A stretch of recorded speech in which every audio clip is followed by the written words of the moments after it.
श्री राधे राधे। भक्तों,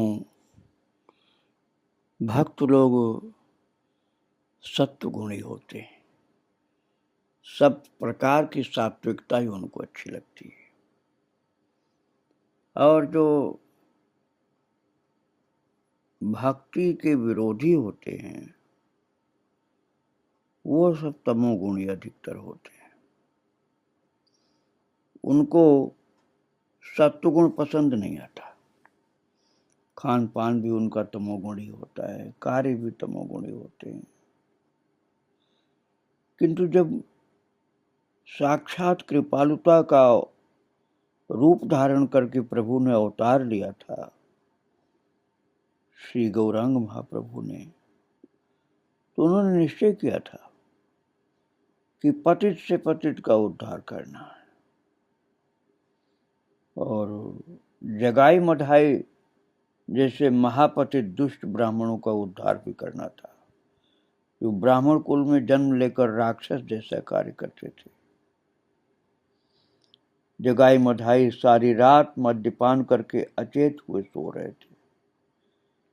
शाम हो गई फिर भी नहीं उठे। सारी रात तो मद्यपान किया और ब्रह्म मुहूर्त के पहले सो गए और पूरे दिन सो गए। शाम हो गई फिर भी नहीं उठे। तो कीर्तन की आवाज सुन करके उनकी निद्रा थोड़ी भंग हुई। तब झुंझला करके प्रहरी से कहते हैं, तू जा, जो शोरगुल कर रहे उन्हें मना कर, हम लोगों की नींद में और खलल न पड़े। तो पहरेदार ने जाकर के ये बात कीर्तन में उन्मत्त जो प्रेम विभोर थे उन भक्तों से कही, पर इससे वो लोग नहीं माने और भी जोर से कीर्तन करने लगे। उस प्रहरी ने लौट करके जगाई मढ़ाई से कहा कि निमाई पंडित कीर्तन करते हुए आ रहे हैं। मना करने पर उन लोगों ने नहीं सुनी। जगाई मढ़ाई में तब मद की उन्मत्तता नहीं थी। वे प्रहरी की बात सुनकर के क्रोध से उन्मत्त हो गए और अस्त व्यस्त वेशभूषा में लेटे हुए थे। बड़ी जोर से डांटते फटकारते हुए लोग चिल्लाते हुए कीर्तन की ओर आने लगे। कीर्तन के विरोधी तो थे ही। उनका लक्ष्य था कि हमें कीर्तन करने वालों को दंड देना है और कीर्तन नहीं होने देना है। किंतु उन्हें देख करके भक्तों को न तो डर लगा और न उन्होंने कीर्तन बंद किया। कीर्तन बंद बिल्कुल भी नहीं किया। उसी जोश से जोरों से कीर्तन चालू रखा और उत्साह के साथ नृत्य गीत भी आरंभ किया कीर्तन के साथ। किंतु इससे जगाई मढ़ाई के मन कोमल नहीं हुए, बल्कि और जगाई मढ़ाई का क्रोध दुगना हो गया और सज धज करके जबरदस्ती उद्धार करने घर जा पहुंचे। सब भक्त लोग तो फिर सीधे साधे आदमी को ही क्रोध आ जाता है। कई बार तो जो रजोगुणी होते उनको भी आ जाता है। फिर जगाई मढ़ाई जैसे को क्रोध तो आने की बात ही थी। विशेषतः जगाई मढ़ाई को हरिनाम से बड़ी चिढ़ थी कि भगवान का नाम बोलने वाले को बहुत गंदा बोलता था। और निताई सबसे आगे, नित्यानंद जी महाराज सबसे आगे चल रहे थे। इसलिए जगाई मढ़ाई के सामने सबसे पहले वे ही पड़े।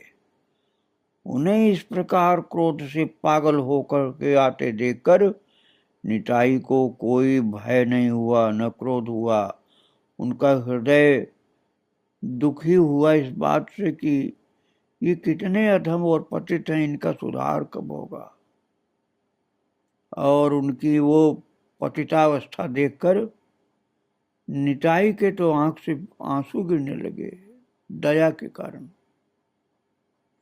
दोनों भाइयों ने देखा कि उनका वही परिचित सन्यासी उनकी ओर सकरुण दृष्टि से देखता हुआ रुदन कर रहा है।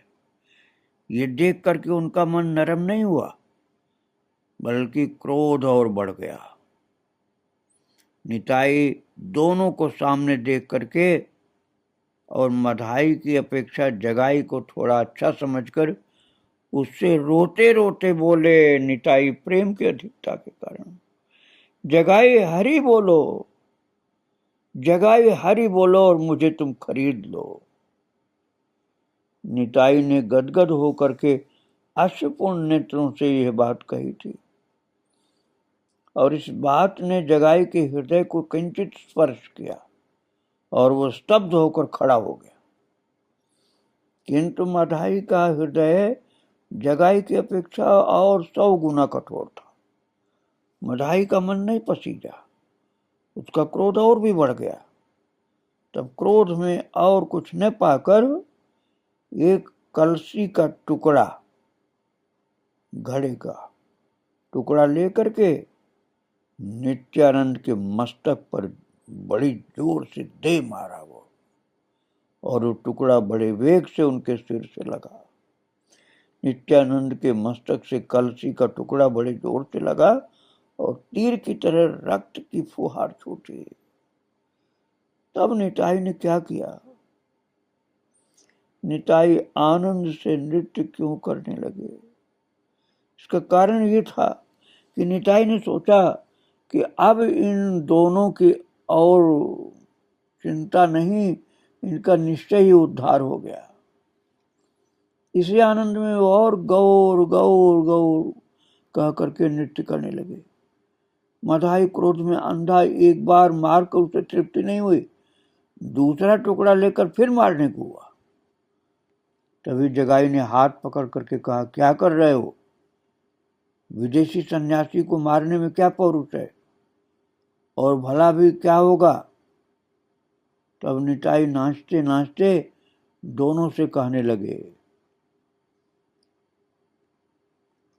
कि हरि बोलो, हरि बोलो। निमाई पीछे रह करके तीनों लोगों को नित्यानंद की महिमा दिखा रहे हैं। प्रभु की इच्छा है कि वे सारे उद्धार कार्य का समापन निताई के द्वारा कराएं। तभी आगे जो खून खराबा हो रहा है उसकी मानो उन्हें खबर ही नहीं। इस भाव से वे पीछे रहकर नृत्य कर रहे हैं। एक भक्त ने दौड़ करके प्रभु को खबर दिया कि निताई के सिर पर कलसी मारी है और खून निकल रहा है। तो दौड़े आए और आकर के निताई को पकड़ लिया और महाराज निताई की दशा देख करके गौरांग महाप्रभु को क्रोध आ गया और क्रोध भरी दृष्टि से दोनों दुष्टों को देखते हुए बोले, अरे पापात्माओं, पाप करके तुम्हारी पाप पिपासा शांत नहीं हुई, पाप कर विश्राम की इच्छा नहीं हुई, जीवन भर घोर पापों में रत रहे। आज श्री नित्यानंद को आहत करके अपने पाप व्रत का कैसा गौरव बढ़ाया है तुमने। जगाई मधाई ने कभी किसी के आगे सिर नहीं झुकाया। उस समय वे अपने घर में अपने अस्त्रधारी लोगों से घिरे थे।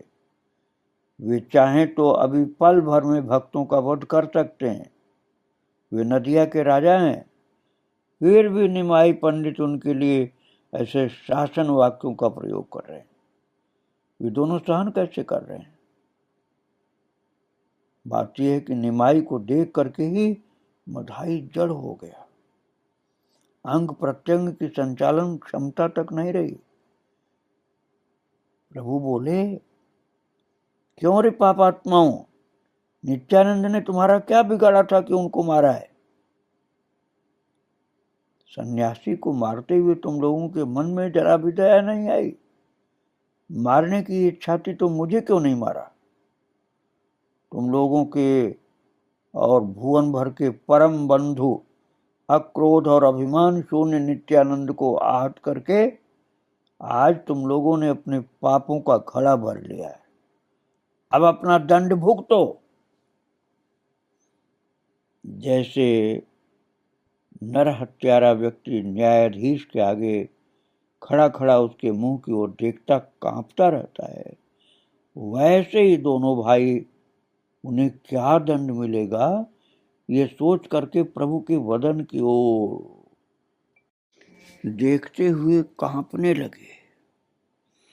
कारण तब उनके मन में ये विश्वास अटल रूप से बैठ गया था कि वे अपराधी और दंडनीय हैं और प्रभु उन्हें दंड देने में सक्षम है।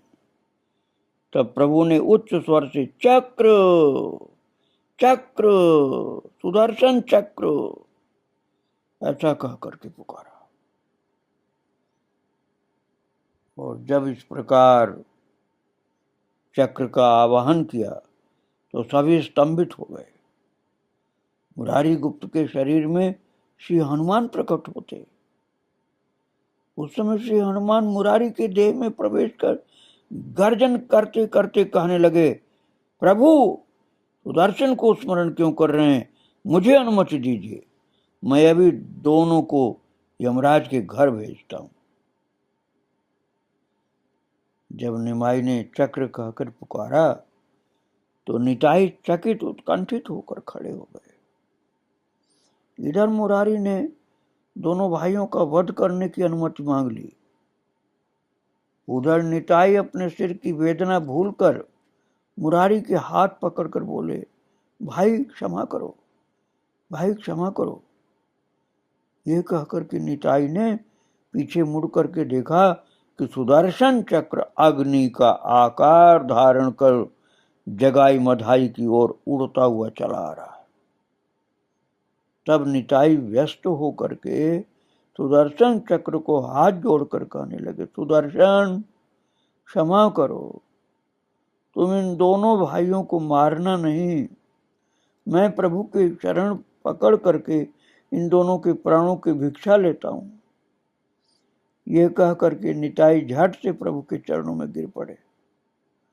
बोले, प्रभु क्या कर रहे हो, सब भूल गए आप, तुम्हें इस बार तो किसी को भी दंड देने का अधिकार नहीं। तुमने कहा था ना, इस अवतार में चक्र नहीं लोगे, इस बार भक्ति और करुणा रस में डुबा करके मलिन जीवों का उद्धार करोगे, जो दुष्ट है उसका वध करोगे, तो उद्धार किसका करोगे? फिर दुष्टों का ही वध करोगे तो उद्धार किसका होगा? दुष्टों का ही तो उद्धार करने आए हो, और दुष्टों का वध कर दोगे तो फिर उद्धार किसका करोगे? नित्यानंद इस प्रकार कह रहे हैं और जगाई मधाई भक्त जन तथा बहुत से नगरवासी जो इस घटना को देख रहे थे निश्चल होकर सब देखते रहे। निताई जगाई मधाई की ओर संकेत करके कहते हैं, प्रभु ये दोनों प्राणी मुझे भिक्षा में दो, मैं इनको चक्र के द्वारा मारा जाना नहीं पसंद कर रहा हूं। आप तो इनका उद्धार करेंगे, मार देंगे तो उद्धार कैसे करेंगे? मैं इन दोनों जीवों को लेकर तुम्हारे दीन बंधु पतित पावन आज नामों की गरिमा की रक्षा करूंगा। किंतु निताई के अनुनय विनय से प्रभु कोमल नहीं हो रहे थे। निताई उन्हें कठोर देख करके फिर कहते हैं, प्रभु मेरे कपाल में सामान्य आघात लगा है और वो संयोग से लग गया। जगाई मधाई तो मुझे बस डराना चाहते थे, मारना उनका उद्देश्य नहीं था। प्रभु मैं ठीक कर रहा हूं, मुझे रत्ती भर व्यथा नहीं हुई। प्रभु माया छोड़ो, तुम इस समय जो कर रहे हो उसका उद्देश्य मेरे गौरव की वृद्धि और मान की रक्षा करना है। मेरा मान भले न हो, इन दोनों महादुखी जीवों को अभय चरणों में स्थान दो प्रभु, इनको अपने परम कृपालु चरणों में स्थान दीजिए। जगाई मधाई के उद्धार के लिए नित्यानंद की आरती अनुनय विनय व्यग्रता प्राणपण संकल्प। एक बार ऊपर की ओर देखकर सुदर्शन से विनती, एक बार दोनों हाथ पकड़कर मुरारी से विनती, एक बार प्रभु के चरण पकड़कर रोते रोते विनती। ये सब देखकर तीनों जनों को छोड़कर उपस्थित हर व्यक्ति अभिभूत हो गया। वे 3 जन थे, स्वयं प्रभु और जगाई मधाई। निताई उन दोनों की जीवन की भिक्षा के लिए कातर भाव से जो प्रार्थना कर रहे हैं, उसे कानों से सुनने के लिए भी दोनों को अवकाश नहीं। उनकी आंखें स्थिर होकर टिकी हैं प्रभु के श्री मुखारविंद पर। वे देख रहे हैं कि प्रभु रुद्र अवतार हैं। उनके मुख पर करुणा का चिन्ह मात्र नहीं है। ये देखकर वे एकदम जड़ीभूत हो गए।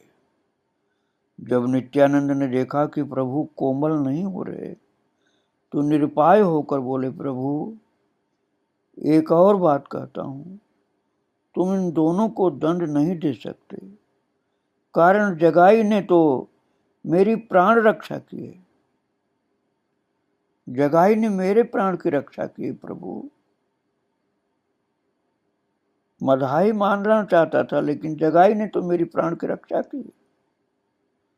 अब मेरे प्राण की रक्षा करने वाले को आप मारोगे। सुनते ही प्रभु के चेहरे का कठोर भाव जाता रहा। बोले, जगाई ने तुम्हारे प्राण की रक्षा की है, ये क्या? निताई बोले, जब जगाई ने देखा कि मधाई दूसरी बार कलसी के टुकड़े से मुझ पर प्रहार करने को हुआ है, दूसरी बार प्रहार करने जा रहा था, तो जगाई ने उसका हाथ पकड़कर रोका और उसका तिरस्कार करके कहा कि वो अति निर्दय है, क्योंकि उसने सन्यासी को मारा है। तभी मधाई मुझे और नहीं मार सका, नहीं तो और मारता वो। लेकिन जगाई ने मेरी रक्षा की, मुझे बचाया। प्रभु बोले, तुम क्या कर रहे हो? इस जगाई ने मधाई के हाथ पकड़कर तुम्हें बचाया है।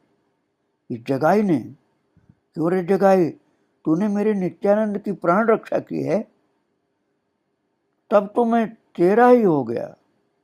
आज तुझे प्रसाद प्रदान करता हूं। ये कह करके श्री निमाई ने सबके सामने उन महान पामरों को, शत शत नर नारियों के हत्यारे, उस अधम जीव को हृदय से कस करके लगाकर आलिंगन प्रदान किया। महाप्रभु को लगा कि नित्यानंद की रक्षा करने वाले जगाई के ऊपर क्रोध कैसे कर सकता हूं, इसलिए गले से लगाया प्रभु ने कि तुमने मेरे नित्यानंद की रक्षा की है। जगाई जाने क्या कहने को हुआ, पर उसके मुंह से बात न फूटी। वो जमीन पर महाप्रभु के चरणों में गिर पड़ा। मधाई ये सब देख रहा है और प्रभु की रुद्र मूर्ति देखी, फिर जगाई पर करुणा करते भी देखा कि उसके सभी पाप कर्मों में आधे का भागीदार भाई श्री गौरांग का दाहिना चरण हृदय से लगाए धूल में लौट रहा है और अपने आंसुओं से धो रहा है उनके चरणों को। तब मधाई को चैतन्य हुआ और वो मेरी रक्षा करो, मेरी रक्षा करो, ऐसा कहते हुए तत्काल श्री गौरांग के चरणों में पड़ गया। प्रभु तुरंत 2 कदम पीछे हट गए और बोले, अरे अधम, तूने जिस ठाकुराई में उन्मत्त होकर के जीवों पर इतना अत्याचार किया है, आज नदिया की उसी ठाकुराई का परित्याग करके धूल में लुंठित क्यों हो रहा है? नदिया का राजा होकर अब धूल में लोटपोट कर रहा है। ऐसा करते तुझे लाज नहीं आ रही है? और महाप्रभु बोले, मधाई, मुझसे तुम्हारा उद्धार नहीं होगा। तुम बहुत अधम जीव हो। तुमने कितने जीवों को दुखी किया, मारा, प्राण लिए तुमने। इस पर मधाई अति कातर स्वर में बोला, तुम जगत के पिता हो, यदि तुम मुझे त्याग दोगे तो और किसके पास जाऊंगा। प्रभु, हम दोनों भाइयों ने मिलकर पाप किया है। तुम दयामय हो, जगाई का उद्धार कर दिया और मुझे त्याग दोगे, ये तो अच्छा नहीं है। प्रभु बोले, जगाई मेरे प्रति अपराधी है। जो मेरे प्रति अपराधी होता है उसका अपराध मोचन करने के लिए मुझे किसी की अपेक्षा नहीं करनी पड़ती, किंतु मधाई तुम नित्यानंद के प्रति अपराधी हो। जो मेरे भक्त के प्रति अपराधी होता है उनके अपराध मैं नहीं धो सकता। ऐसा करना तो परोक्ष रूप से भक्त द्रोहियों को उत्साहित करना हुआ। मधाई निशंस, अत्याचारी, निष्ठुर, तुम दया के पात्र नहीं हो। ऐसे लोगों को दंड देना ही दयामय का कार्य होता है।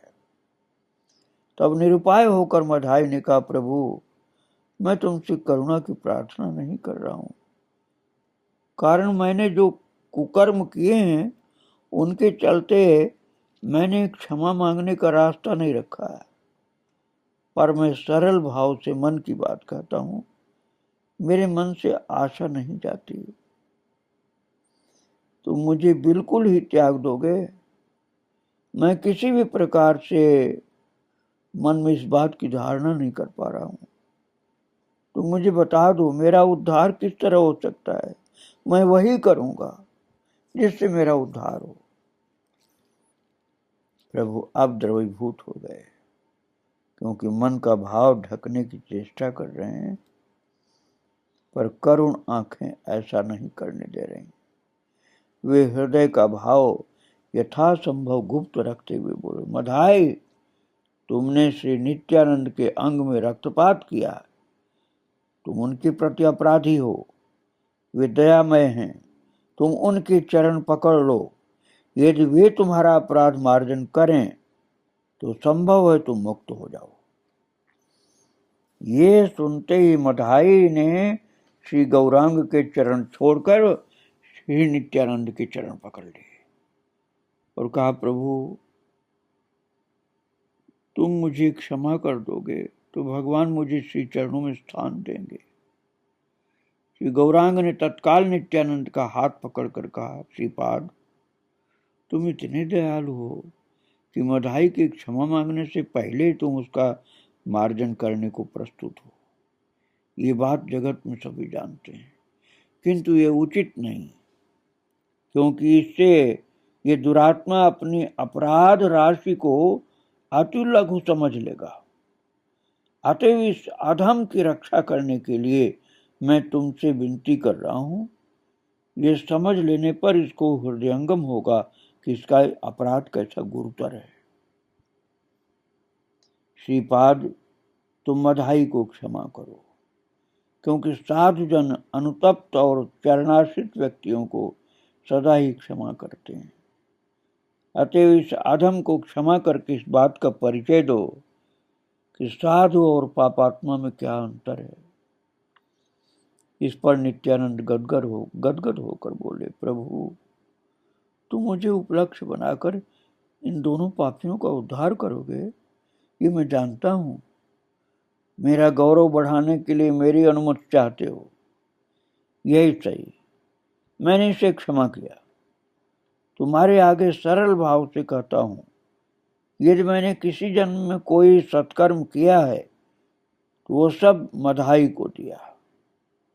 तुम इस परम दुखी अनुतप्त जीव को चरणों में स्थान दो प्रभु। और तब नित्यानंद के चरणों में लुंठित मधाई से कहते हैं, अरे निर्बोध, देखा नहीं, इन कृपा मैंने तुझ पर पहले ही कृपा कर दी और तू नाचीज, तेरे लिए भगवान मुझसे अनुनय विनय कर रहे हैं। आ मेरे बेटे मधाई तुझे आलिंगन करता हूं। ये कह करके नित्यानंद ने मधाई को उठाकर आलिंगन किया और वो भी जगाई की बगल में अचेत हो पड़ गया। दोनों भाई धूल में पड़े रहे, आंखें ऊपर उठी न हुई, उठती थी फिर नीचे गिर जाती थी, उनसे थोड़े थोड़े आंसू निकल रहे थे। दोनों ही स्पंदनहीन, चेतना शून्य, देहों में कोई प्रतिक्रिया नहीं। तब भक्तजन हरि बोल हरि बोल हरि बोल हरि बोल ऐसा कहते हुए उन्हें घेर करके नृत्य करने लगे। जगाई मधाई के उद्धार से भक्तों के प्रेम के आंसू आ गए। इन दुष्टों को भी सुधारा प्रभु ने, इन पर भी कृपा कर दी और सब हरि बोल कीर्तन कर रहे हैं। भक्तों बहुत प्रेम और भाव से भरा हुआ कीर्तन भक्त लोग कर रहे हैं। जगाई मधाई महाप्रभु के चरणों में पड़े हुए हैं। वास्तव में पतित जीव भगवान के चरणों में जा करके अभय हो जाता है। उसके अनंत अपराधों को प्रभु भुला करके उसके ऊपर कृपा करते हैं। अपराध जीवन में हुए होंगे, लेकिन अब से चरणों में पड़ जाएं और प्रभु की भक्ति करने का मन में निश्चय कर लें तो करुणा निधान क्षमा कर देते हैं। ऐसे परम करुणा निधान के दिव्य स्वरूप और उनके प्यारे भक्तों के हरि कीर्तन के मधुर कीर्तन भरे नृत्य को अपने हृदय में रखिए। आगे फिर चर्चा की जाएगी। श्री राधे राधे, जय श्री राधे।